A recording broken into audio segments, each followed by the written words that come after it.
Okay, so this is, I'm just reminding you one more time of what this week is going to look like. So, your first step is to watch this video. So, well done, check. Remember that your notes are optional, but I would recommend that you do take the notes just in case, because on step two, you are going to take a Cotton Cattle and Railroads quiz on Echo. You get 3 chances to take it. Okay, so if you don't get the grade you want, you can take it again. It'll take the higher of the grades. But if you take notes during this video, then you will get to use those notes on your quiz. Okay. Then the third step is after you've taken that quiz, however, the 3 times or just the 1 time, then you're going to answer this following question on a journal found in Echo. Remember, all this stuff can be found in the folder, the April 13th through 17th folder. So the question is, what do you believe had the biggest impact on Texas during the late 1800s, cotton, cattle, or railroads?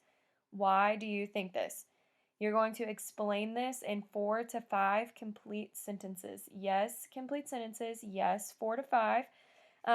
If you think that all three had an impact, or if you think that more than one had an impact, then you're going to explain that in a few more sentences, okay?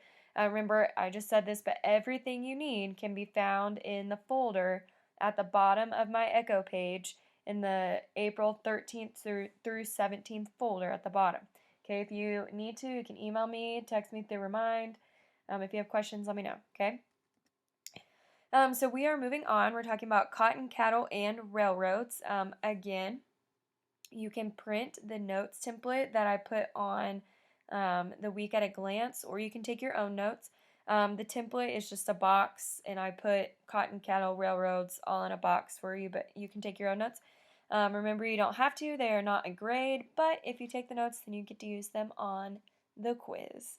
So first, this is just, again, me reminding you they are not required. The notes are not required, but you will be taking a quiz in step 2 of the week at a glance. So if you want to, you can use the notes template I have, or you can take your own notes, but you get to use your notes on the quiz. I'm saying that a lot because I want you to know you get to use your notes on the quiz if you take notes. All right, here we go. So first we have cotton. Okay, after the Civil War, cotton was considered the most important crop to anyone. Okay, it was considered the most important crop after the Civil War. There was just this huge demand for cotton after the Civil War, which was helping Texas a lot economically because cotton costs money, and if we're selling cotton, then we're getting money. Okay, so cotton was really, really big. Okay, it was so big that in Texas, cotton was actually considered king. Okay, they called cotton king. Why, you may ask? Well, there were 3 reasons why. One, we had railroads. Okay, it was easy to transport cotton on a train. Okay, so they could use trains on railroads to transport cotton. Okay, that made it way easier to move it and way faster to move cotton. Telegraphs were used for communication. We learned about telegraphs in that video we watched about the Civil War. Remember, Abe Lincoln used a telegraph to talk to people in battle. Telegraphs were used after the Civil War as well, and with cotton, it led to better communication and quicker cotton sales. But the last one, and probably the most important one of why cotton was considered king in Texas, is these things called a barbed wire fence. And these barbed wire fences, they gave farmers a cheap way to protect the cotton that was inside on their land, and it was to protect it from people, but more importantly, to protect it from cattle herds, because if cows are coming into your cattle fields or your cotton fields, then your cotton's going to get destroyed. So these barbed wire fences was just a cheap way for farmers to protect their crops. So next we have cattle. Cattle was sold outside of Texas. The reason for this was they could get more money outside of Texas. Okay, and you're like, well, why would they get more money outside of Texas? Well, pretty much everyone in Texas had cattle. So if I have cattle and you have cattle, I'm not going to come buy cattle from you because I already have cattle. Okay, and you're not going to buy cattle from me because you already have cattle. So we're going to go sell to people outside of Texas that don't have cattle so we can make more money. Okay, if I buy from you, I'm not going to pay very much because I already have my own cattle. Okay, but if I go outside of the state where people don't have their own cattle, then I'm going to get more money. Okay, so cattle was sold outside of Texas. Um, this is just a side note. If you see something that is bold on here, or if you see something that is underlined or something that is in all caps, I would, like outside, I would maybe write that down. And if I'm going too fast, you can always pause, write, and then play it. Okay, I'm trying to keep this nice and short, so I'm going pretty fast. Along with cattle, okay, Texans used 4 different cattle trails to move their cattle outside of the state. Really, what you need to know from this is the trail name, the from city, and the to city. Okay, so where they were moving cattle from and where they were moving it to. Okay, so we first have the Chisholm Trail. Okay, this started in San Antonio, and it went to Abilene, Kansas. Yes, I did write that correct. There's an Abilene, Kansas, and Ellsworth, Kansas. The years of existence, I mainly just put this here so y'all could see that they weren't around super long, but they also are not really around today. The trail is there, but the movement of cattle is different now because we have different technology, different ways of transport, okay? But that is the Chisholm Trail. We have the Goodnight Loving Trail, which started in Young Country, Texas, and they transported cattle to Denver, Colorado, and Cheyenne, Wyoming. We have Western Trail from Brownsville, so all the way in the southern tip of Texas. We have Brownsville going up to Dodge City, Kansas, and Ogallala, Nebraska.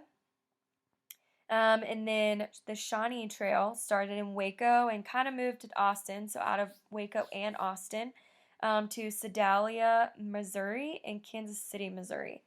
Okay, so these are the trails, the 4 different cattle trails that moved cattle outside of Texas. Okay, you see they started in Texas and now they've moved them outside of Texas. Why did we move cattle outside of Texas? Because we can get more money if we sell our cattle outside of Texas. Okay, another thing about cattle, and this is the last thing for cattle, is when cattle was being moved on those trails, we had what was called a cattle drive crew. And so those were cattle drives, okay, they're cattle trails, cattle drives. So we had a cattle drive crew, okay, the crew, the group of people that would go with the cattle to wherever they were transporting them. So our cattle drive crews were made up of about 12 people, 12, 13 people to transport a herd of around 2,000 cattle. Okay, so say I had like 5,000 cattle. I'm probably going to take about 24 people, okay, because I'm going to double this, all right? So just depending on how many cattle you took, but the 4 really main jobs of a cattle drive crew was there was a trail boss, so this was like the leader, the boss, the person in charge of the whole crew. We had the wranglers, they took care of all the crew's horses. So the cattle drive crews, they would be riding on horses, herding the cattles. Herding as in Herding, not hurting, herding. But they would use horses to herd the cattle. So the wranglers would take care of the horses. The drovers, we got real creative with the names. The drovers drove the cattle in the right direction. So if you think about it, there's probably going to be more drovers than there are of the other 3 because if there's 2,000 cattle, that's a lot of cows.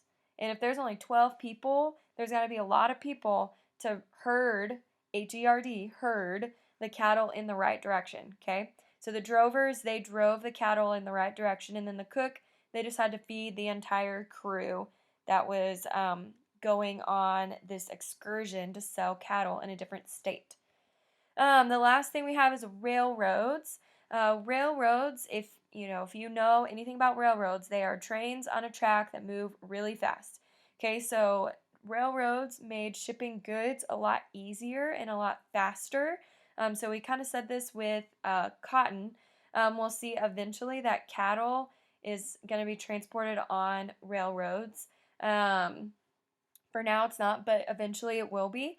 Railroads also made some cities that were already in Texas a lot bigger. So it made Corpus Christi bigger, it made Fort Worth, Dallas, Houston, it made those cities a lot bigger, okay? It also created new cities in West Texas, okay? I didn't highlight, underline this, but this. Um, Railroads created new cities in West Texas, okay? So Amarillo, Lubbock, Abilene, okay, and then just talking about making cities bigger, making them the cities that they are. There was a boom which what I mean by that is an increase in the population. So it made it easier to transport to new cities. So people could move to new cities or move to a city or a town through a train, on a railroad. Okay, so it made it easier for people to move somewhere, so it made the population bigger. Okay, there was an increase in population.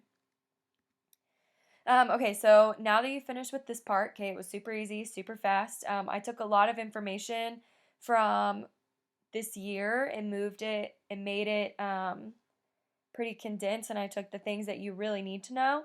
But you're going to go to step 2 on the week at a glance found on Echo to take the quiz. Okay, remember you have 3 chances to take the quiz. That way you can get the grade you want. If you took the notes, you get to use the notes on the quiz. Okay, that is it for the notes part.